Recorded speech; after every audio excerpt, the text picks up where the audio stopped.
ಪೂಜಾರಾಹಿತ್ಯ ದೋಷ ಬರುವ ಕಾರಣದಿಂದಾಗಿ ಆ ಅಷ್ಟಬಂಧವನ್ನ ಸರಿಪಡಿಸಿಕೊಳ್ಳಬೇಕು ಅನ್ನುವಂತಹ ಶಾಸ್ತ್ರಾರ್ಥ ವಿಚಾರವನ್ನ ಮನಸ್ಸಿನಲ್ಲಿ ಇಟ್ಟುಕೊಂಡು ಒಂದು ಕರ್ಮಾಂಗವನ್ನ ಇಡೀ ಗ್ರಾಮಸ್ಥರೆಲ್ಲರೂ ಸೇರಿ ಆ ಭಗವಂತನಿಗೆ ಸಮರ್ಪಣೆ ಮಾಡಿದ್ದೀವಿ.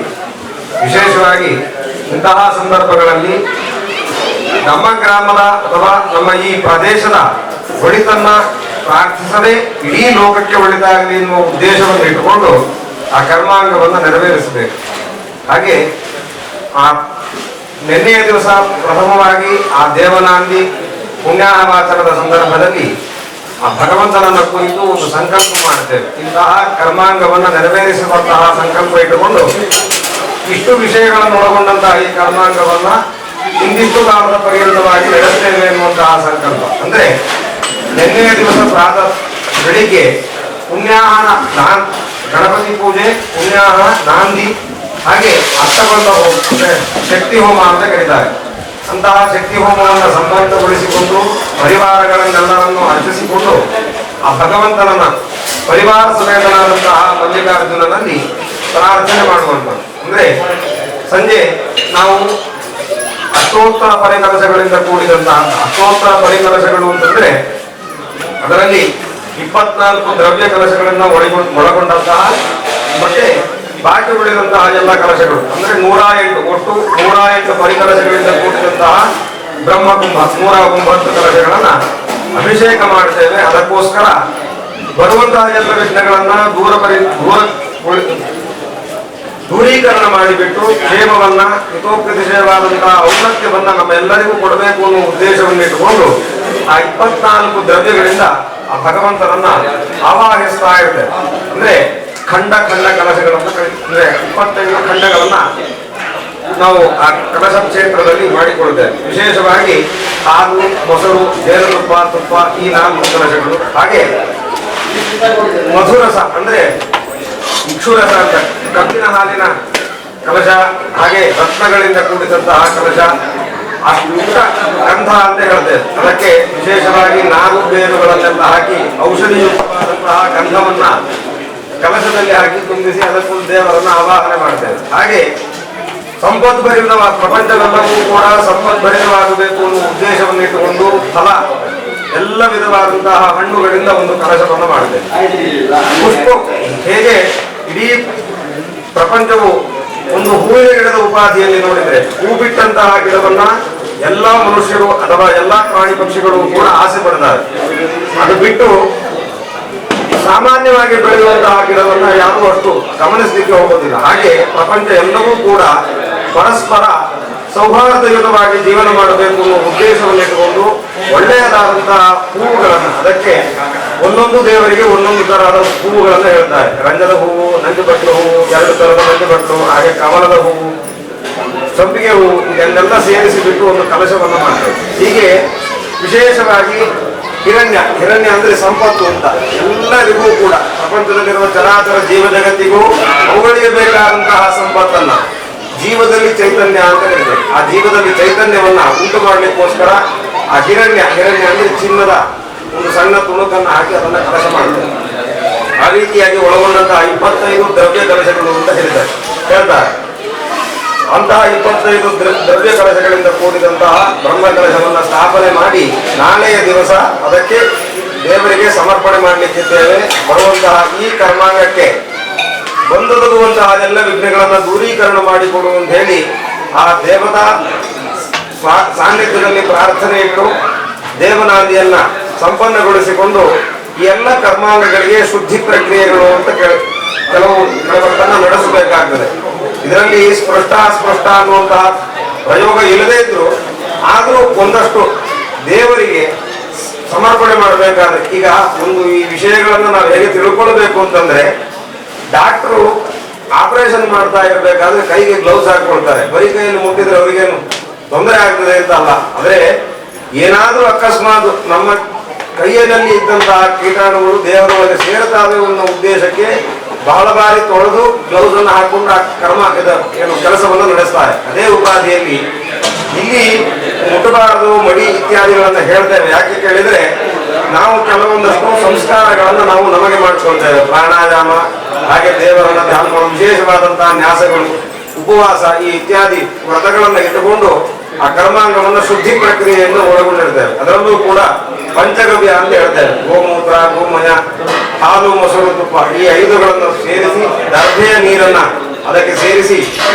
ಸಂಪಾದಿಸಿ ಮಂತ್ರ ಪುರಸ್ಸರವಾಗಿ ಅಭಿಮಂತ್ರಿಸಿದಂತಹ ಪಂಚಗವ್ಯವನ್ನ ಕೆಲವಷ್ಟು ಸಂಸ್ಕಾರಗಳಿಗೆ ಮಧ್ಯ ಮಧ್ಯದಲ್ಲಿ ತಗೊಳ್ತಾ ಆ ಕರ್ಮಾಂಗವನ್ನು ನಡೆಸ್ತಾ ಇರ್ತಾರೆ. ಇಂತಹ ಸಂದರ್ಭದಲ್ಲಿ ನಾವು ಸದಾಕಾಲ ಭಗವಂತನ ಕೆಲಸದಲ್ಲಿ ಮಗ್ನರಾಗಿರುವುದರಿಂದ ಮಧ್ಯ ಲೌಕಿಕ ಯಾರಾದ್ರೂ ಅಂದ್ರೆ ನೀವು ಮಾತನಾಡಿಕೊಳ್ಳುವಾಗ ಅಂತಹ ಒಂದು ಲೌಕಿಕ ಪ್ರಪಂಚದಲ್ಲಿರುವಂತವರು ತಾಗಿದ್ರೆ ಅಥವಾ ಆ ಕರ್ಮಾಂಗಕ್ಕೆ ಮಧ್ಯೆ ಬಂದ್ರೆ ಆ ಸ್ಪರ್ಶ ಆದ್ರೆ ಆಧ್ಯಾತ್ಮಿಕ ಅನ್ನುವಂಥ ಜಗತ್ತಿನಿಂದ ನಾವು ಹೊರಗೆ ಬರ್ತೇವೆ, ಅಂದ್ರೆ ಲೌಕಿಕ ಪ್ರಪಂಚಕ್ಕೆ ಬರ್ತೇವೆ ಎನ್ನುವ ಉದ್ದೇಶಕ್ಕೋಸ್ಕರ ಸ್ವಲ್ಪ ಅಂತರವನ್ನ ಕಾಯ್ದುಕೊಳ್ತೇವೆ. ಇದಕ್ಕೆ ಬಳಿ ಅಂತ ಹೇಳ್ತೇವೆ. ಇಂಥ ಎಲ್ಲ ಶುದ್ಧಿ ಪ್ರಕರಣಗಳನ್ನ ಆ ಭಗವಂತನಿಗೆ ಸಮರ್ಪಣೆ ಮಾಡಿ ವಿಶೇಷವಾಗಿ ಅಷ್ಟಬಂಧ ಅಂತ ಇದನ್ನು ಯಾಕೆ ಹಾಕಬೇಕು? ಪ್ರತಿ 12 ವರ್ಷಕ್ಕೊಂದ್ಸರಿ ಈ ಅಷ್ಟಬಂಧವನ್ನ ಜೀರ್ಣವಾಗದೇ ಇರಲಿ, ಅದರ ಒಂದು ಗುಣಮಟ್ಟವನ್ನು ಅರಿತುಕೊಂಡು ಅದನ್ನು ಪರೀಕ್ಷೆ ಮಾಡಿ ಅದು ಹಾಳಾಗುವಂತಹ ಸಂದರ್ಭ ಇದ್ದರೆ ಅದನ್ನು ತೆಗೆದು ಬೇರೆಯನ್ನ ಲೇಪನ ಮಾಡಬೇಕು ಅಂತ ಹೇಳ್ತಾರೆ. ಹಾಗೆ ಯಾಕೆ ಮಾಡಬೇಕು ಅಂತ ಹೇಳಿದ್ರೆ, ಈ ಲಿಂಗ ಅಥವಾ ಈ ಈಶ್ವರನ ಪೀಠದಲ್ಲಿ 3 ಭಾಗ ಉಂಟು. ಅಂದ್ರೆ ಕೆಳಗಡೆಯದ್ದು ಅತ್ಯಂತ ಕೆಳಗಿರುವಂತದ್ದು ಬ್ರಹ್ಮ ಭಾಗ ಅನ್ನುವಂಥದ್ದು. ಹಾಗೆ ಅಷ್ಟಾಸ್ತ್ರ ಅಂದ್ರೆ 8 ಪಟ್ಟಿಗಳನ್ನ ಒಳಗೊಂಡಂತಹ ಒಂದು ಲಿಂಗದ ಮಧ್ಯಭಾಗ, ಅದನ್ನ ವಿಷ್ಣು ಸ್ವರೂಪ ಅಂತ ಕರೀತೇವೆ. ಹಾಗೆ ಸೋಮಸೂತ್ರ ನೀರು ಬೀಳತಕ್ಕಂತಹ ಜಾಗ, ಅಂದ್ರೆ ಧಾರೆ ಅಂತ ಕರೀತಾರೆ. ನೀವು ನೋಡಿರಬಹುದು, ಒಂದು ನೀರಿನ ಹೋಗುವಂತಹ ಕಾಲುವಿದ್ದ ಹಾಗೆ ಇರ್ತದೆ ಲಿಂಗದಲ್ಲಿ. ಆ ಸ್ಥಾನಕ್ಕೆ ಈಶ್ವರ ತತ್ವವನ್ನ ಆವಾಹನೆ ಮಾಡಿದ್ದೇವೆ. ಇವು ಪರಸ್ಪರ ಸೇರಿಕೊಳ್ಳಬೇಕು ಅಂತ. ಹಾಗೆ ಆ ಮಧ್ಯದಲ್ಲಿರುವಂತಹ ಸ್ತಂಭ ಪ್ರವೃತ್ತಿಯಲ್ಲಿರುವಂತಹ ಅಥವಾ ಸ್ತಂಭದ ರೂಪದಲ್ಲಿರುವಂತಹ ದೇವರಿಗೆ ಪರಮ ಪುರುಷ ಅಥವಾ ಈಶ್ವರ, ಈಶಾನ ಅಂತ ಕರೀತೇವೆ. ಅಂತಹ ಈಶಾನನಲ್ಲಿ ಈ 3 ತತ್ವಗಳು ಸೇರಿಕೊಳ್ಬೇಕು. ಆ ಸೇರಿಕೊಳ್ಬೇಕಾದ್ರೆ ವಿಶೇಷವಾಗಿ ನಮಗೆ ದೇವರಲ್ಲಿ ಭಕ್ತಿ ಹೊಂದಬೇಕಾದ್ರೆ 9 ವಿಧವಾದಂತಹ ಒಂದು ಭಕ್ತಿ ನಮ್ಮಲ್ಲಿ ಜಾಗೃತ ಅಥವಾ 9 ವಿಧವಾದಂತಹ ಗುಣ ನಮ್ಮಲ್ಲಿ ಜಾಗೃತವಾಗಬೇಕು ಅಂತ ಹೇಳ್ತಾರೆ. ಅಂದ್ರೆ ಶ್ರವಣಂ, ಕೀರ್ತನಂ ವಿಷ್ಣೋಹೋ, ಸ್ಮರಣಂ, ಪಾದಸೇವನಂ, ಅರ್ಚನಂ, ವಂದನಂ, ದಾಸ್ಯಂ, ಸಕ್ಷಂ, ಆತ್ಮನಿವೇದನಂ ಅನ್ನುವಂತಹ 9 ಗುಣಗಳು. ಆ 9 ಗುಣಗಳಲ್ಲಿ ಮೊದಲನೆಯದು ಶ್ರವಣಂ. ನಾವು ಭಗವಂತನ ದೇವಸ್ಥಾನಕ್ಕೆ ಬಂದಾಗ ವಿಶೇಷವಾಗಿ ಒಂದಷ್ಟು ಮಾಡಲೇಬೇಕು ಅಂತ ತಪ್ಪು ಮಾಡುವವರು ಇದ್ದಾರೆ, ಅಥವಾ ಇದು ಗೊತ್ತಿರದೆ ಮಾಡುವಂತಹ ತಪ್ಪುಗಳನ್ನು ನಾವು ಮಾಡ್ತೇವೆ. ಏನು ಕೇಳಿದ್ರೆ, ದೇವಸ್ಥಾನಕ್ಕೆ ಬಂದಾಗ ನಮ್ಮೆಲ್ಲ ವೈಯಕ್ತಿಕ ವಿಚಾರಗಳನ್ನು ಬದಿಗಿಡಬೇಕು. ವಿಶೇಷವಾಗಿ ನಮಗೆ ಪ್ರತಿಯೊಬ್ಬರಿಗೂ ಕಷ್ಟ ಅನ್ನುವಂಥದ್ದು ಇರ್ತದೆ. ಎಷ್ಟೇ ಶ್ರೀಮಂತನಾದರೂ ಕಷ್ಟ ಇರ್ತದೆ, ಎಷ್ಟೇ ಬಡವನಾದರೂ ಕಷ್ಟ ಇರ್ತದೆ. ಹಾಗೆ ಪ್ರಾಣಿಗಳ ವೈಶಿಷ್ಟ್ಯಗಳಲ್ಲಿಯೂ ಕಷ್ಟ ಇರ್ತದೆ. ಮನುಷ್ಯರಿಗೆ ಮಾತ್ರ ಕಷ್ಟ ಅಂತಲ್ಲ, ಚರಾಚರ ಜೀವ ಜಗತ್ತಿಗೆ ಕಷ್ಟ ಅನ್ನುವಂಥದ್ದು ಸರಿಸಮಾನವಾಗಿ ಅವರವರ ಯೋಗ್ಯತೆಗೆ ಅನುಸಾರವಾಗಿ ಇರ್ತದೆ. ಅಂತಹ ಕಷ್ಟಗಳನ್ನ ದೇವರಿಗೆ ಸಮರ್ಪಣೆ ಮಾಡಬೇಕು. ಆ ಸಮರ್ಪಣೆ ಮಾಡಬೇಕಾದ್ರೆ ಮೊದಲನೆಯದಾಗಿ ದೇವರ ಶಬ್ದಗಳನ್ನ, ದೇವರ ವಿಷಯವಾದಂತಹ ಜ್ಞಾನವನ್ನು ನಾವು ಕೇಳಬೇಕು. ಅದು ಬಿಟ್ಟು ನಾವು ದೇವಸ್ಥಾನದಲ್ಲಿ ಏನ್ ಮಾಡ್ತೇವೆ ಕೇಳಿದ್ರೆ ಸಂಸಾರ ತಾಪತ್ರಯವನ್ನು ಮಾತಾಡ್ತೇವೆ. ನಿಮ್ಮನೇಲಿ ಏನ್ ಸಮಾಚಾರ, ನಮ್ಮನೇಲಿ ಏನ್ ಸಮಾಚಾರ, ಹೀಗೆ ಒಂದಷ್ಟು ಲೌಕಿಕ ವ್ಯವಹಾರದಲ್ಲಿ ತೊಡಗುತ್ತೇವೆ. ಇದು ಶತಾಪರಾಧಗಳು ಅಂತ ಹೇಳ್ತಾರೆ. ಈ ದೇವಸ್ಥಾನದಲ್ಲಿ ನಡೆಸಲಿಕ್ಕಿರುವಂತಹ 100 ಅಪರಾಧಗಳನ್ನ ಲೆಕ್ಕ ಹಾಕ್ತಾರೆ. ಅದರಲ್ಲಿ ಮೊದಲನೆಯದು ಸಂಸಾರ ತಾಪತ್ರಯನ್ನ ಪರಸ್ಪರ ಹಂಚಿಕೊಳ್ಳುವುದು. ನಾವು ಹಂಚಲಿಕ್ಕೆ ಬರುವುದು ದೇವರಲ್ಲಿ ಸಮರ್ಪಣೆ ಮಾಡಬೇಕು ಅಂತ. ಆದ್ರೆ ದೇವರಿಗೆ ಅದು ಹೋಗಬೇಕು ಅನ್ನೋ ಮನಸ್ಸಿಲ್ಲ. ಇಲ್ಲಿ ಬಂದವರ ವಿಷಯದಲ್ಲಿ ಮಗ್ನರಾಗುವಂಥದ್ದೇ ಸ್ವಭಾವ. ಹಾಗೆ ಮೊದಲನೇ ತಪ್ಪನ್ನು ಮಾಡಿ ಇನ್ನು ವಿಶೇಷವಾಗಿ ನಮಗೆ ಗೊತ್ತಿದ್ದೋ ಗೊತ್ತಿಲ್ಲದೆಯೋ ಬಾಯಿಗೆ ಕೈ ಹಾಕುವುದು, ಉಗುರು ಕಡಿಯುವುದು, ಇಂಥದ್ದೆಲ್ಲ ಮಾಡ್ತೇವೆ. ಇದು 2ನೇ ಅಪರಾಧ, ಉಚ್ಛಿಷ್ಟ ದೋಷ ಅಂತ ಕರೀತಾರೆ. ಅದನ್ನಲ್ಲೇ ತುಪ್ಪುವುದು ಅಥವಾ ಅದನ್ನ ಉಗುರು ಇತ್ಯಾದಿಗಳನ್ನ ನಿರ್ಮಾಲ್ಯ, ಅಂದ್ರೆ ಒಂದು ಸಾರಿ ದೇಹದಿಂದ ಬೇರ್ಪಟ್ಟಂತಹ ವಸ್ತುಗಳು ಅಲ್ಲಿರಬಾರದು ಅಂತ. ಅದು ಮೃತ ಶರೀರಕ್ಕೆ ಅಂದ್ರೆ ಶರೀರ ಸಮಾನವಾದದ್ದು ಅಂತ. ಅದಕ್ಕೆ ಹಿಂದೆಲ್ಲ ಆ ಉಗುರುಗಳನ್ನ ಅಂಗೈಯ ಒಳಗೆ ಹಾಕ್ತಿರ್ಲಿಲ್ಲ, ಮೇಲಿಟ್ಟು ಬಿಸಾಡ್ತಾ ಇದ್ರು. ಅಂತಹ ಮೈಲಿಗೆಯನ್ನ ನಾವು ದೇವಸ್ಥಾನದಲ್ಲಿ ಗೊತ್ತಿದ್ದೋ ಗೊತ್ತಿಲ್ಲದೆ ಮಾಡ್ತೇವೆ. ಇದೆಲ್ಲದರ ಬಗ್ಗೆ ಜಾಗ್ರತೆ ಬರಬೇಕಾದ್ರೆ ದೇವರಲ್ಲಿ ನಿಷ್ಠೆ ಇರ್ಬೇಕು, ಅಥವಾ ಗಮನ ದೇವರಲ್ಲಿ ಇರ್ಬೇಕು. ನಾವು ಬಂದದ್ದು ದೇವಸ್ಥಾನಕ್ಕೆ, ನಾವು ಇಲ್ಲ ಶುಚಿತ್ವವನ್ನ ಕಾಪಾಡಿಕೊಳ್ಬೇಕು ಅಂತ, ಮೌನವಾಗಿರ್ಬೇಕು ಅಂತ ವಿಷಯವನ್ನು ಹೇಳ್ತಾರೆ. ಮೌನ ಅಂತಂದ್ರೆ ವಿಶೇಷವಾಗಿ ದೇವರನ್ನ ಮನಸ್ಸಿನಲ್ಲಿ ಧ್ಯಾನ ಮಾಡುವುದಕ್ಕೆ, ಬಾಕಿ ಎಲ್ಲ ವಿಷಯಗಳನ್ನ ವಿಮುಕ್ತರಾಗುವುದಕ್ಕೆ ಮೌನ ಅಂತ ಹೇಳ್ತಾರೆ. ಹಾಗೆ ಅಂತಹ ಮೌನವನ್ನು ಧಾರಣೆ ಮಾಡಬೇಕು ಅಂತ. ದೇವಸ್ಥಾನದ ಆವರಣದಿಂದ ನಮ್ಮ ಪ್ರದಕ್ಷಿಣೆ ಶುರುವಾಗ್ತದೆ. ದೇವಸ್ಥಾನದ ಆವರಣದ ಪ್ರಾರಂಭದಿಂದಲೇ ನಮ್ಮ ಪ್ರದಕ್ಷಿಣೆ ಶುರುವಾಗ್ತದೆ. ಅಂದ್ರೆ ಆ ಭಗವಂತನನ್ನು ಉದ್ದೇಶಿಸಿಕೊಂಡು ದೇವಸ್ಥಾನದ ಆವರಣಕ್ಕೆ ಬಂದ್ರೆ ಆ ಭಕ್ತ ಪ್ರದಕ್ಷಿಣೆ ಮಾಡದ ಅಂತ ಶಾಸ್ತ್ರ ನಿರ್ಣಯಿಸ್ತದೆ. ಅಂತಹ ಸಂದರ್ಭದಲ್ಲಿ ಪ್ರತಿ ಹೆಜ್ಜೆಗೊಂದು ಸಾರಿ ಆ ದೇವರನ್ನ ಸ್ಮರಣೆ ಮಾಡಿಕೊಳ್ತಾ ಇರಬೇಕು ಅನ್ನುವಂಥದ್ದು ಶಾಸ್ತ್ರ. ಇದನ್ನೂ ಮರೆತಿದ್ದೇವೆ. ಹೀಗೆ ಒಟ್ಟು 100 ಈ ಮೂಗಿನ ಹೊಲಸು, ಕಿವಿಯ ಹೊಲಸು, ತಲೆ ಕೈಗೆ ಹಾಕುದು, ಹಾಗೆ ಬಾಯಿ ಕೈ ಹಾಕುದು, ಇಂಥದ್ದೆಲ್ಲ ಮಾಡಿದ್ರೆ ಉಚ್ಚಿಷ್ಟ ದೋಷ ಅಂತ. ಆ ದೇವಸ್ಥಾನದ ಆವರಣದಲ್ಲಿ ಶುಚಿತ್ವವನ್ನು ಇಟ್ಕೊಳ್ಬೇಕು. ಯಾಕೆಂದ್ರೆ ತುಂಬಾ ಅರ್ಚಕಸ್ಯ ಪ್ರಭಾವೇಣ ಶಿಲಾ ಭವತಿ ಶಂಕರ ಅಂತ. ಅರ್ಚಕ ಅಂತಂದ್ರೆ ದೇವರಿಗೆ ಪೂಜೆ ಮಾಡುವವರು ಒಬ್ಬರೇ ಅರ್ಚಕರು ಅಂತ ಅರ್ಥ ಅಲ್ಲ.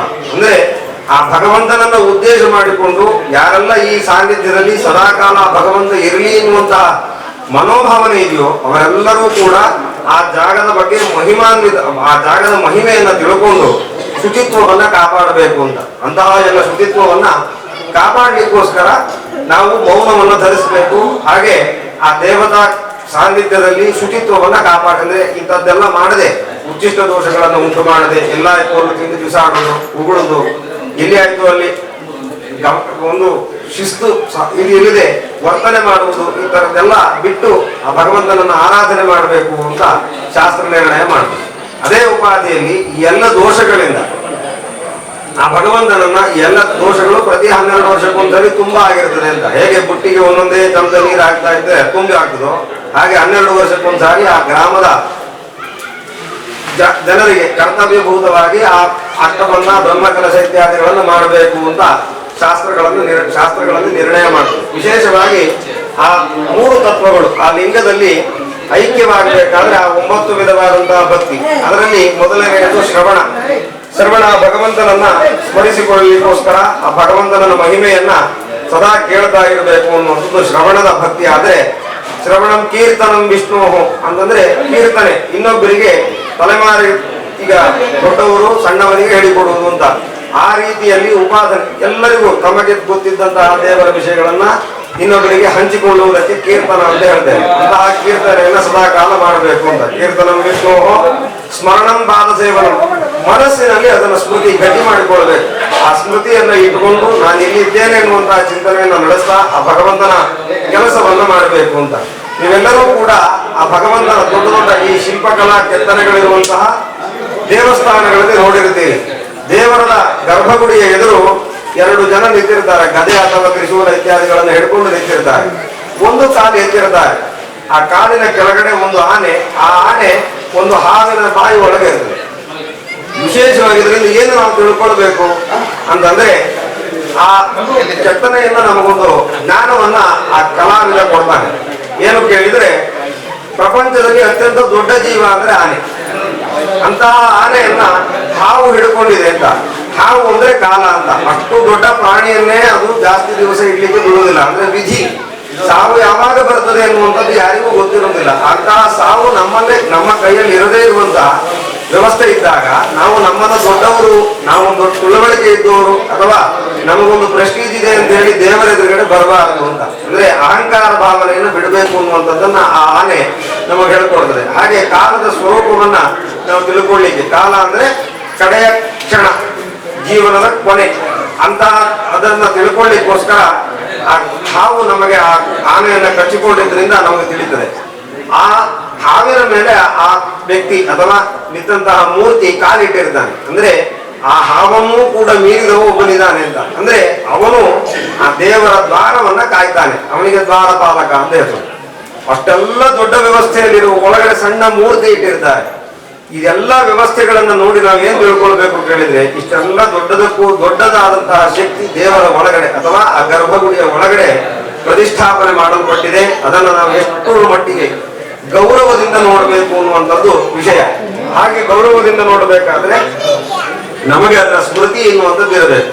ಇದು 3ನೆಯ ವಿಧವಾದಂತಹ ಭಕ್ತಿ. ಈ ಎಲ್ಲ ವಿಷಯಗಳನ್ನ ತಿಳ್ಕೊಳ್ಬೇಕು ಅಂತ ಹೇಳ್ತಾರೆ. ಹಾಗೆ ಶ್ರವಣಂ ಕೀರ್ತನಂ ವಿಷ್ಣು ಸ್ಮರಣಂ ಪಾದ ಸೇವನಂ, ಆ ವಿಷಯದಲ್ಲಿ ಆ ಭಗವಂತನ ಪಾದ ಸೇವನೆ ಮಾಡುವಂಥದ್ದು ಅಂತ ಹೇಳ್ತಾರೆ. ಭಗವಂತನ ಪಾದ ಸೇವನೆ ಅಂತಂದ್ರೆ ದೇವರಿಗಾಗಿ ಒಳ್ಳೆಯದಾದಂತಹ ಹೂವುಗಳನ್ನು ತರುವಂಥದ್ದು.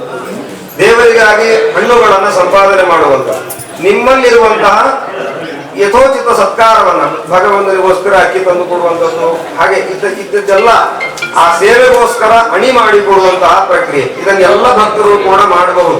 ಅದನ್ನ ಪಾದ ಸೇವನ ಅಂತ ಕರೀತಾರೆ. ಅರ್ಚನಂ ಅಂತ ಹೇಳ್ತಾರೆ. ಅರ್ಚನಂ ಅಂದ್ರೆ ಒಳ್ಳೆಯದಾದಂತ ಕಷ್ಟಪಟ್ಟು ತಂದಂತಹ ಕಾಡು ಹೂವುಗಳು ಮತ್ತೆ ಪತ್ರೆಗಳು ಇತ್ಯಾದಿಗಳು, ಮನೆಯಲ್ಲಿ ತಾವು ಕಷ್ಟಪಟ್ಟು ಬೆಳೆದಂತಹ ಆ ಹೂವು ಹಣ್ಣು ತರಕಾರಿ ಇತ್ಯಾದಿಗಳನ್ನೆಲ್ಲ ಆ ಭಗವಂತನಿಗೆ ಸಮರ್ಪಣೆ ಮಾಡುವಂತದ್ದಕ್ಕೆ ಅರ್ಚನಾ ಅಂತ ಕರೀತಾರೆ. ಅರ್ಚನಂ ಶ್ರವಣಂ ಕೀರ್ತನಂ ವಿಷ್ಣು ಸ್ಮರಣಂ ಪಾದ ಸೇವನಂ ಅರ್ಚನಂ ವಂದನಂ ದಾಸ್ಯಂ. ವಂದನೆ ಅಂತಂದ್ರೆ ವಾ ಅನ್ನುವಂಥದ್ದು ಜ್ಞಾನ ಅಂತ ಕರೀತಾರೆ. ಸಂಸ್ಕೃತದಲ್ಲಿ ಏಕಾಕ್ಷರ ಪದಕೋಶದಲ್ಲಿ ವಾ ಅನ್ನೋದಕ್ಕೆ ಜ್ಞಾನ ಅಂತ ಹೆಸರು. ಹಾಗೆ ವಂದನೆ ಅದನ್ನ ಸ್ಥಿರವಾಗಿ ಅದಕ್ಕೊಂದು ರೂಪ ಕೊಡುವ ರೀತಿಯಲ್ಲಿ ನಾವು ಆ ದೇವತಾ ಸೈನ್ಯದಲ್ಲಿ ನಡ್ಕೊಳ್ಬೇಕು ಅಂತ. ನಮ್ಮಲ್ಲಿರುವ ಜ್ಞಾನದ ಮಟ್ಟವನ್ನ ಭಗವಂತ ಅಳಿತಾನಂತೆ. ಅದಕ್ಕೋಸ್ಕರ ನಾವು ತಿಳಿದವರಿಗಿಂತಲೂ ಹೆಚ್ಚು ಹೇಗೆ ಒಂದು ವಿಷಯದಲ್ಲಿ ನಮಗೆ ಪೂರ್ಣ ಜ್ಞಾನ ಇಲ್ಲದೇ ಇರುವಂತಹ ವ್ಯಕ್ತಿ ಅಥವಾ ಶಿಷ್ಯ ಗುರುವಿನ ಎದುರುಗಡೆ ಹೇಗೆ ಇರ್ತಾನೋ ಅದೇ ಉಪಾಧಿಯಲ್ಲಿ ಕೇಳುವ ಗೌರವದಿಂದ ಅಥವಾ ತಾನು ಜ್ಞಾನವನ್ನ ಸಂಪಾದನೆ ಮಾಡಿಕೊಳ್ಳುವ ವಿಷಯವಾಗಿ ಆ ಭಗವಂತನಲ್ಲಿ ನಮ್ರ ಭಾವದಿಂದ ಇರುವಂತಹ ಪ್ರವೃತ್ತಿಗೆ ವಂದನೆ ಅಂತ ಹೆಸರು. ವಂದನಂ ದಾಸ್ಯಂ ಅಂತಂದ್ರೆ ದೇವಸ್ಥಾನದ ಆವರಣದಲ್ಲಿ ಶುಚಿಯನ್ನ ಕಾಪಾಡಲಿಕ್ಕೋಸ್ಕರ ಗುಡಿಸುವಂಥದ್ದು ಅಥವಾ ಕಸಗಳನ್ನ ದೂರೀಕರಣ ಮಾಡಿ ಅಥವಾ ಈ ನಿರ್ಮಾಲ್ಯ ಅಂದ್ರೆ ದೇವರ ಹೂ ಅದನ್ನ ಮೆಟ್ಟದೇ ಇರುವ ರೀತಿಯಲ್ಲಿ ಶುದ್ಧ ಜಾಗಕ್ಕೆ ಹಾಕುವಂಥದ್ದು, ಇದೆಲ್ಲ ದಾಸ್ಯ ಅಂತ ಕರೀತಾರೆ. ಒಬ್ಬ ಯಜಮಾನನ ಮನೆಯಲ್ಲಿ ದುಡಿಯುವುದು ಹೇಗೆ ದುಡಿತಾನೋ ಅದೇ ಉಪಾಧಿಯಲ್ಲಿ ನಮಗೆಲ್ಲರಿಗೂ ಯಜಮಾನ ಅನ್ನುವ ಉದ್ದೇಶವನ್ನು ಇಟ್ಕೊಂಡು ಅಥವಾ ಧ್ಯೇಯವನ್ನು ಇಟ್ಕೊಂಡು ಆ ಭಗವಂತನ ಸೇವೆಯನ್ನು ಮಾಡಬೇಕು ಅಂತ ಹೇಳ್ತಾರೆ. ದಾಸ್ಯಂ ಸಖ್ಯಂ ಅಂತ ಹೇಳ್ತಾರೆ. ಈ ಸಖ್ಯಂ ಅನ್ನುವಲ್ಲಿ ವಿಷಯ ನಮ್ಮಲ್ಲಿರುವ ಕಷ್ಟಗಳನ್ನ ಆ ಭಗವಂತನಲ್ಲಿ ಹೇಳಿಕೊಳ್ಬೇಕು. ಭಗವಂತನನ್ನು ಬಿಟ್ಟು ಬೇರೆ ಯಾರನ್ನೂ ಹೇಳಿಕೊಳ್ಬಾರ್ದು ಅಂತ. ಹಾಗೆ ಅದಕ್ಕೊಂದು ಸಂಸ್ಕೃತದಲ್ಲಿ ನೀತಿ ಉಂಟು. ಏನು ಕೇಳಿದ್ರೆ ಯಾವ ವಿಷಯವನ್ನು ಕೂಡ ನಾವು ಇನ್ನೊಬ್ಬರಿಗೆ ಹೇಳಬಾರದು ಅಂತ. ಹೇಳಿದ್ರೆ ನಮ್ಮ ಗೌರವ. ಇವತ್ತು ಅವರು ನಮಗೆ ಸಾಂತ್ವನ ಹೇಳ್ತಾರೆ, ಓ ನಿನ್ಗೆ ಹೀಗಾಯ್ತಾ, ಇನ್ನು ಇವತ್ತಲ್ಲ ನಾಳೆ ದಿವಸ ನಿನಗೆ ಒಳ್ಳೇದು ಬರ್ತದೆ, ಒಳ್ಳೆ ದಿನ ಬರ್ತದೆ ಅಂತ ಹೇಳ್ತಾರೆ. ಆದ್ರೆ ಹಿಂದಿನಿಂದ ಅವರು ಆಡಿಕೊಳ್ತಾರೆ, ನಮ್ಮ ಕರ್ತವ್ಯವನ್ನು ಅವರು ಆಡಿಕೊಳ್ತಾರೆ. ಆದ್ರಿಂದ ಅದನ್ನ ಭಗವಂತನಿಗೆ ಸಮರ್ಪಣೆ ಮಾಡುವುದು ಲೇಸು ಅನ್ನೋ ಉದ್ದೇಶವನ್ನು ಇಟ್ಟುಕೊಂಡು ಆ ವಿಷಯವನ್ನು ಹೇಳ್ತಾರೆ.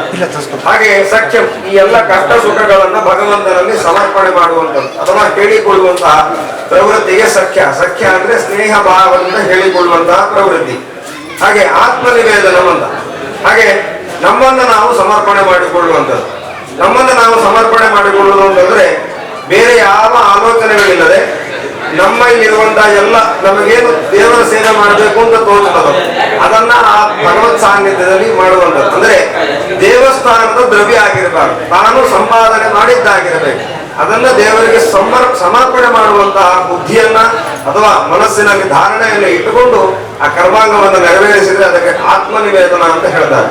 ಅಂತಹ 9 ವಿಧವಾದಂತಹ ಭಕ್ತಿಯನ್ನ ಆ ಅಷ್ಟಬಂಧ ದ್ಯೋತಕ ಮಾಡುತ್ತೆ. ಅಂದ್ರೆ ನಮಗೆ ಆ ಅಷ್ಟಬಂಧದಲ್ಲಿ ಆ 9 ವಿಧವಾದಂತಹ ಭಕ್ತಿಯ ದ್ಯೋತಕವಾಗಿ ಅಷ್ಟಬಂಧವನ್ನು ಅದನ್ನ ದೇವರಲ್ಲಿ ಸೇರಿಸುವುದಕ್ಕೋಸ್ಕರ ಅಷ್ಟಬಂಧ ಲೇಪನ ಅಥವಾ ಅಷ್ಟಬಂಧವನ್ನು ಹಚ್ಚುವುದು ಅಂತ ಹೇಳ್ತಾರೆ.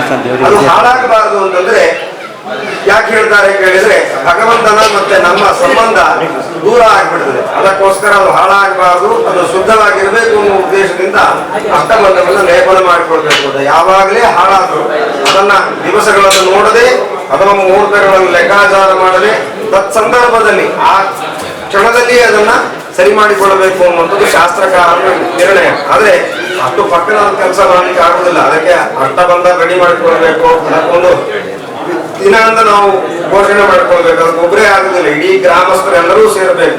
ಆ ಎಲ್ಲ ಸೇರಿ ಅವರ ಭಕ್ತಿ ಶ್ರದ್ಧೆಗಳನ್ನ ಒಟ್ಟುಗೂಡಿಸಿಕೊಂಡು ಆ ಕರ್ಮಾಂಗವನ್ನು ಮಾಡಬೇಕು. ಹೇಗೆ ಕೇಳಿದ್ರೆ ಒಬ್ಬರಿಂದ ಕರ್ತ ಕಾರಹಿತ ದೇವ ಪ್ರೇರಕ ಚಾನಮೋದಕ ಸಂಸ್ಕೃತೆ ದುಷ್ಕೃತೆ ಜೈವ ಚಸ್ಮಾರ ಸಮಭಾಗಿನ ಅಂತ. ಅಂದ್ರೆ ಕರ್ತ ಮಾಡುವವರು, ಮಾಡಿಸಿಕೊಳ್ಳುವವರು ದೇವರು, ಮಾಡಿಸಿಕೊಳ್ಳುವವರು ಅಂದ್ರೆ ದೇವರು. ಹಾಗೆ ಮಾಡ್ಲಿಕ್ಕೆ ಪ್ರಚೋದನೆ ಅಥವಾ ಅದಕ್ಕೆ ಸಪೋರ್ಟಿವ್ ಅಭಿಮನ್ನಣೆಯನ್ನು ಕೊಡ್ತಕ್ಕಂಥವರು ಎಲ್ಲರೂ ಸೇರಿ ಆ ಕರ್ಮಾಂಗವನ್ನು ನೆರವೇರಿಸಬೇಕು. ಈ ಎಲ್ಲ ವಿಷಯಗಳಲ್ಲಿ ಆ ಭಗವಂತನಲ್ಲಿ ಪುನಃ ಕಲಾ ತತ್ವ ಗತಿವಾಸ ಹೋಮ ಅಂತ ಇದರ ಬಗ್ಗೆ ತುಂಬಾ ವಿಷಯವಾಗಿ ಚರ್ಚೆ ಆಗ್ತದೆ. ಕೆಲವರಿಗೆ ದೇವರಿಗೆ ಶಕ್ತಿ ಕೊಡುವುದು ಅಂತ ತಿಳ್ಕೊಂಡಿರ್ತಾರೆ. ಆದರೆ ವಿಶೇಷವಾಗಿ ದೇವರಿಗೆ ಶಕ್ತಿ ಕೊಡ್ಲಿಕ್ಕೆ ಯಾರಲ್ಲಿಯೂ ಸಾಮರ್ಥ್ಯ ಇಲ್ಲ. ನಮ್ಮನ್ನ ನಾವು ಸಮರ್ಪಣೆ ಮಾಡಿಕೊಡುವ ದೇವರು ನಮಗೆ ಕೊಟ್ಟಂತಹ ದೇಹದಲ್ಲಿ ಒಳ್ಳೆಯದಾದಂತಹ ಕಣ್ಣು, ಕಿವಿ, ಮೂಗು, ಬಾಯಿ, ಅದಕ್ಕೊಂದು ಚೈತನ್ಯ. ಕಣ್ಣು ನೋಡ್ಲಿಕ್ಕಿರುವಂತಹ ಶಕ್ತಿ, ಕಿವಿ ಕೇಳಲಿಕ್ಕಿರುವಂತಹ ಶಕ್ತಿ, ಮೂಗು ಆಘ್ರಾಣಿಸುವುದು ಅಂದ್ರೆ ಪರಿಮಳ ಇತ್ಯಾದಿಗಳನ್ನ ಸ್ವೀಕಾರ ಮಾಡುವಂತಹ ಶಕ್ತಿ, ಬಾಯಿಗೆ ಮಾತನಾಡುವ ಶಕ್ತಿ, ನಾಲಿಗೆಗೆ ರುಚಿಯಾದ ಶಕ್ತಿ ಇತ್ಯಾದಿ ಶಕ್ತಿಗಳನ್ನು ನಮಗೆ ಕೊಟ್ಟಿದ್ದಾನೆ. ಇದು ಆ ಶಕ್ತಿಗಳನ್ನೇ ನಾವು ಭಗವಂತನಿಗೆ ಸಮರ್ಪಣೆ ಮಾಡುವುದು. ಭಗವದ್ ವಿಷಯಯುಕ್ತವಾಗಿ ದೇವರಿಗೆ ಸಮರ್ಪಣೆ ಮಾಡುವುದಕ್ಕೆ ಕಲಾ ಹೋಮ ಅಥವಾ ತತ್ವಾಧಿವಾಸ ಹೋಮ ಅಂತ ಕರಿತೇವೆ. ಅದಕ್ಕೆ ಕೆಲವೊಂದು ಅಭಿಮಾನಿ ದೇವತೆಗಳಿದ್ದಾರೆ. ಆ ದೇವತೆಗಳನ್ನ ಸ್ಮರಣೆ ಮಾಡುವ ಕಲಶದಲ್ಲಿ ಕಲಾಹ ಸೇರತೇಲಿ ಕಲಶಂ. ನಮ್ಮ ದೇಹದಲ್ಲಿ 72,000 ನಾಡಿಗಳು ಅಂತ ಹೇಳ್ತಾರೆ. ಅದರಲ್ಲಿ ಪ್ರಧಾನವಾಗಿ 3 ನಾಡಿಗಳನ್ನ ಹೇಳ್ತಾರೆ, ಇಡ, ಪಿಂಗಳ, ಸುಷುಮ್ನ ಅಂತ. ಆ 3 ನಾಡಿಗಳಿಗೆ ಆ 72,000 ನಾಡಿಗಳು ಹಂಚಿ ಹೋಗ್ತವೆ. 24 ರೀತಿಯಲ್ಲಿ ಆ ಹಂಚಿ ಒಟ್ಟು ಆ 72,000 ನಾಡಿಗಳಾಗ್ತದೆ. ಆ 72,000 ನಾಡಿಗಳ ಒಂದೊಂದು ದೇವತೆಗಳನ್ನು ಕೂಡ ಆ ಕಲಶದಲ್ಲಿ ಕಲಾಹ ಸೇರದೆ 94 ವಿಧವಾಗಿ ವಿಂಗಡಿಸಿ ಆ ಕಲಶದಲ್ಲಿ ನ್ಯಾಸ ಮಾಡಿ ತನ್ಮೂಲಕವಾಗಿ ಒಂದು ಸೌಷ್ಠವವಾದಂತಹ ದೇಹ ನಮಗೆ ಕೊಟ್ಟಿದ್ದಾನೆ. ಅದೇ ಉಪಾಧಿಯಲ್ಲಿ ಭಗವತ್ ಚೈತನ್ಯದ ದೇಹವನ್ನು ನಿರ್ಮಾಣ ಮಾಡ್ತೇವೆ ಮಂತ್ರ ಪುರಸ್ಸರವಾಗಿ. ಹಾಗೆ ನಿರ್ಮಾಣ ಮಾಡಿದಂತಹ ಶರೀರವನ್ನ ಆ ದೇವರಿಗೆ ಸಮರ್ಪಣೆ ಮಾಡುವಂಥದ್ದು ಅಥವಾ ಚೈತನ್ಯ, ಅದಕ್ಕೆ ತತ್ವ ಅಂತ ಕರೀತೇವೆ. ದೇಹ ಅಂತಂದ್ರೆ ದೇಹ ಅಂತಲ್ಲ, ಲೌಕಿಕವಾಗಿ ನಾವು ನೋಡುವಂತಹ ದೇಹ ಅಲ್ಲ, ಅದಕ್ಕೆ ಮಂತ್ರ ದೇಹ ಅಂತ ಕರೀತಾರೆ. ಇಂತಹ ಮಂತ್ರ ದೇಹವನ್ನ ದೇವರಲ್ಲಿ ನ್ಯಾಸ ಮಾಡುವುದು, ಇಡುವುದು ಅಂತ ಅರ್ಥ. ಆ ನ್ಯಾಸ ಅನ್ನೋದಕ್ಕೆ ತುಂಬುವುದು, ಇಡುವುದು ಅಂತ ಅರ್ಥ. ಅಂತಹ ವ್ಯವಸ್ಥೆಯನ್ನ ಬಿಂಬದಲ್ಲಿ ನೆರವೇರಿಸ್ತೇವೆ. ಅದಕ್ಕೋಸ್ಕರ ಆ ಭಗವಂತನಿಗೆ ಕಲಾ ಕಲಶ ಅಥವಾ ಅಷ್ಟೋತ್ತರ ಪರಿಕಲಶಗಳಿಂದ ಕೂಡಿದಂತಹ ಬ್ರಹ್ಮ ಕಲಶವನ್ನ ಆ ದೇವರಿಗೆ ಸಮರ್ಪಣೆ ಮಾಡ್ತೇವೆ. ಇಂತಹ ವಿಷಯದಲ್ಲಿ ಆ ಭಗವಂತನಲ್ಲಿ ಪ್ರಾರ್ಥನೆ ಮಾಡಬೇಕು. ಇಂತಹ ಕರ್ಮಾಂಗವನ್ನು ನೆರವೇರಿಸಿ ಲೋಕಾನುಗ್ರಹ ಹೇತ್ವರ್ಥಂ ಸ್ಥಿರೋಭವ ಸುಖಾಜನ ಸಾನ್ನಿಧ್ಯಂತ ತಥಾ ದೇವ ಪ್ರತ್ಯಹಂ ಪರಿವರ್ತಯ. ಅಂದ್ರೆ ಇಡೀ ಲೋಕಕ್ಕೆ ಕೃಪಾ ದೃಷ್ಟಿ ಉಳ್ಳವನಾಗಿ ಎಲ್ಲರಿಗೂ ಒಳಿತಾಗುವ ರೀತಿಯಲ್ಲಿ, ಚರಾಚರ ಜೀವ ಜಗತ್ತಿಗೆ ಒಳಿತಾಗುವ ರೀತಿಯಲ್ಲಿ ಅವರವರ ಆಕಾಂಕ್ಷೆಗಳನ್ನ ನೆರವೇರಿಸುವ ರೀತಿಯಲ್ಲಿ ಅನುಗ್ರಹ ಚಿತ್ತವನ್ನು ಹೊಂದಿ ಇಡೀ ಪ್ರಪಂಚವನ್ನು ಉದ್ಧರಿಸಬೇಕು. ಲೋಕಾನುಗ್ರಹ ಹೇತುತ್ವಂ ಸ್ಥಿರೋಭವ ಸುಖಾಯನ. ಈ ಬಿಂಬದಲ್ಲಿ ನೆಲೆಗೊಳ್ಳಬೇಕು ಅನ್ನುವ ಉದ್ದೇಶವನ್ನು ನಿನ್ನಲ್ಲಿ ಪ್ರಾರ್ಥನೆ ಮಾಡ್ತಾ ಇದ್ದೇವೆ.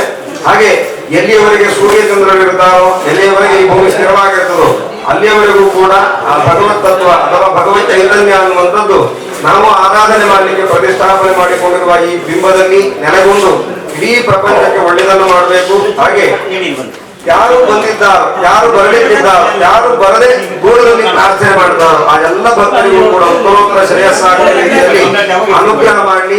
ಹಾಗೆ ಅವರವರ ಮನೆಯಲ್ಲಿರತಕ್ಕಂತಹ ಸುಮಂಗಲಿಯರಿಗೆ ದೀರ್ಘವಾದಂತಹ ಸೌಮಂಗಲ್ಯವನ್ನ, ವೃದ್ಧಾಪ್ಯದಲ್ಲಿರುವವರಿಗೆ ಆರೋಗ್ಯದಲ್ಲಿ ಚೈತನ್ಯವನ್ನ, ಮಕ್ಕಳಿಗೆ ಸದ್ವಿದ್ಯಾಭ್ಯಾಸ ನಿರ್ವಹಣೆಯನ್ನ, ಸತ್ಸಹವಾಸವನ್ನ, ಸನ್ನಡತೆಯನ್ನ ಆ ಭಗವಂತ ಕೊಡ್ಲಿ. ಹಾಗೆ ಸದಾಕಾಲ ಒಳ್ಳೆಯದಾದಂತಹ ಮಳೆ ಬೆಳೆಯನ್ನ, ಕೃಷಿಯಲ್ಲಿ ಔನ್ನತ್ಯವನ್ನ, ಅವರವರು ಮಾಡುವಂತಹ ಉದ್ಯೋಗ ವ್ಯವಹಾರದಲ್ಲಿ ಶ್ರೇಯಸ್ಸನ್ನ, ಅನುಗ್ರಹವನ್ನ, ಯಶಸ್ಸನ್ನ ಆ ಭಗವಂತ ಇಟ್ಟು ಕಾಪಾಡಲಿ ಅಂತ ಹೇಳಿ ಎಲ್ಲರೂ ಕೂತಲ್ಲಿಯೇ ಪ್ರಾರ್ಥನೆ ಮಾಡ್ತಾ ಆ ಭಗವಂತನ ಮಂಗಲ ನೀರಾಜನ ಆಗ್ತದೆ. ಮಂಗಲ ನೀರಾಜನ ಅಂದ್ರೆ ಮಂಗಳಾರತಿ. ಆ ಮಂಗಳಾರತಿಯ ಉತ್ಸವವನ್ನು ನಡೆಸ್ತಾರೆ. ಆ ಎಲ್ಲರೂ ಕೂಡ ಆ ಭಗವಂತನಲ್ಲಿ ಪ್ರಾರ್ಥಿಸ್ತಾ ಈ ಎಲ್ಲ ಮಾಡಿದಂತಹ ಎಲ್ಲ ಕೆಲಸವನ್ನ ಭಗವಂತ ಸ್ವೀಕಾರ ಮಾಡುವಂತ ಹೇಳಿ ಮನಸ್ಸಿನಲ್ಲಿಯೇ ಧ್ಯಾನ ಮಾಡ್ತಾ ಇದ್ದ ತಮ್ಮಲ್ಲಿ ಪ್ರಾರ್ಥನೆ.